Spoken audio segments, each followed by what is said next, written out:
Thank you so much for joining us, and I appreciate the time. Let's begin with you, Dr. Neber. This is a huge logistical challenge. I'm just worried, in the middle of a war, how were you able to put all of this together? So it's actually, we just talked about this, that this is kind of like a force of every single person who's participated in this mission. Every nurse, every surgeon from American side, every surgeon and nurse from Ukrainian side, a lot of logistical questions that were covered by the volunteers who's keeping all of the our travel logistic and everything. So every person is super important for this. And it's so interesting that we actually we actually have like some leading organization who's kind of like putting all of the logistic together. We have the American Academy of Reconstructive Plastic Surgery. We have like organization Razum for Ukraine. We have medical organization Ingenious. So leaders from three of these organizations are putting the most of their efforts, and we have a lot of like sponsor and donors who's supporting all of this. So I feel like this project is super important, just in sense of that every person who's contribute to make this happen, make the project to be alive and constantly continue. So to having the second mission just prove that every single person is important for this. And Greg, for the purposes of this interview, I will be calling you Dr. Mashkevich, which is novel for me, but I want to get that clear with our viewers to talk to you professionally. And I know on your last mission, you carried out some 34 surgeries. As we mentioned, there are thousands, 75,000 if not more, patients who need care right now. How do you go about making sure that you see the patients that are available to you? I know that there are many more surgeries that you would like to do and perform, but how does that planning work? Diana, first of all, thank you so much for shining a spotlight on the human suffering in Ukraine. We're seeing firsthand the devastating impact that this war has made on multiple people in Ukraine, both civilian and military. And to answer your question, this is no easy task. We certainly prioritize and value and emphasize the actual patients. We're here because we're incredibly advanced in our training in the United States, and we can offer this next level expertise and treat injuries that otherwise would be very difficult to handle locally. But the big part of the picture here is that we need to train local doctors to be better at what they do. And as we grow this mission, as we grow this particular investment of time and energy, we hope that long term we can actually get local doctors to become incredibly proficient in doing these complicated reconstructions. Just to give you an idea, I just walked out of surgery that lasted 12 hours. We had multiple surgeons working on the patient who had significant, devastating physical, emotional injuries and had trouble with speaking, eating, swallowing, you name it. I think this kind of an effort will require quite a few years, and hopefully we'll be able to speed it up based on just the local interest and the need. And I will echo what Dr. Neber just stated. It's really about everybody involved: nurses, surgical techs, members of the Academy of Facial Plastic and Reconstructive Surgery, oculoplastic surgeons. We have such a wonderful collection of individuals that it's just my pride and honor to be a part of this mission.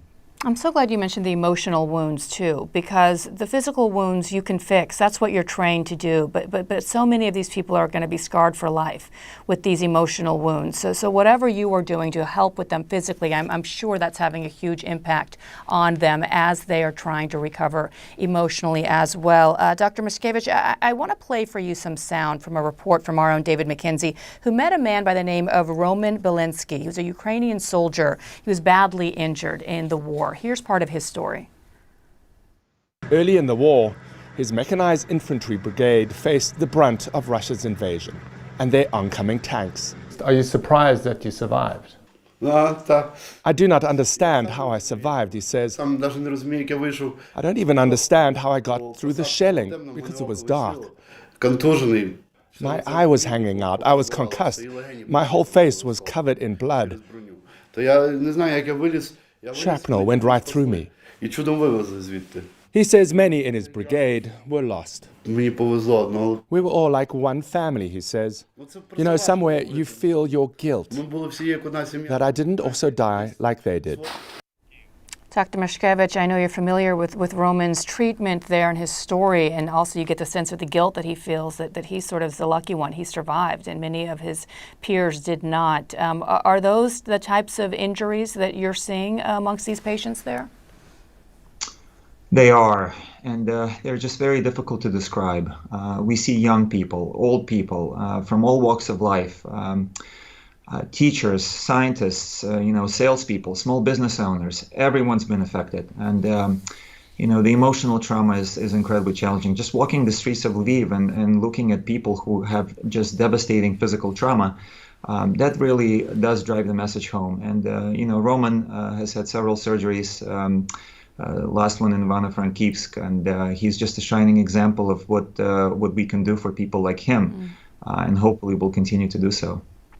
Dr. Neighbor, I mean, for both of you, really, this is a personal story, too. You both have roots in Ukraine. Dr. Neighbor, this is very recent for you, though. You have just recently, in the past few years, resided in the United States. You still have family, I know, in Kyiv. I'm just curious personally for you, what has this experience been like, knowing that this is hitting so close to home? Yes, absolutely. I feel like that was one of the reasons why I decided to be involved in this project, because I feel that by helping all of these patients, helping all of these soldiers, I'm kind of like paying back to them, because they technically and actually defending my family, because all of my parents, my brother with his family, all staying in Kyiv, and they stayed there during since the war was started. So, and I know when I talk with the soldiers and they shaking my hand, saying thank you for your help, I actually shaking their hands and saying actually it's a big honor for me to shake your hand, because you defeat and continue to defending my family, and this is super important for me. And I feel like this project showed me how much these people pay for my family to be alive and to be healthy.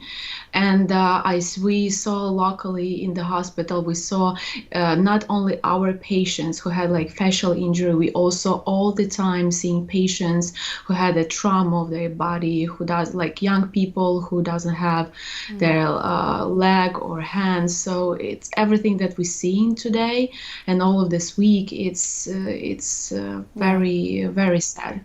So yes, this project is absolutely have my personal motivation. Dr. Mashkevich, last 25 seconds for you. I'd just be remiss not to ask you, what is your message to those patients who sadly won't be able to experience time with you and treatment from you? Well, the message is to stay strong and positive. We just got started here. There's plenty of work to do. But we can mobilize physicians who are our colleagues in the United States and overseas, and provide the necessary training to the local doctors, and continue to come here. We will help a lot of people, no question about it. You'll be back, I know that. Dr. Mashkevich, Dr. Neighbor, thank you so much for your time. Thank you for everything that you are doing. It is so important.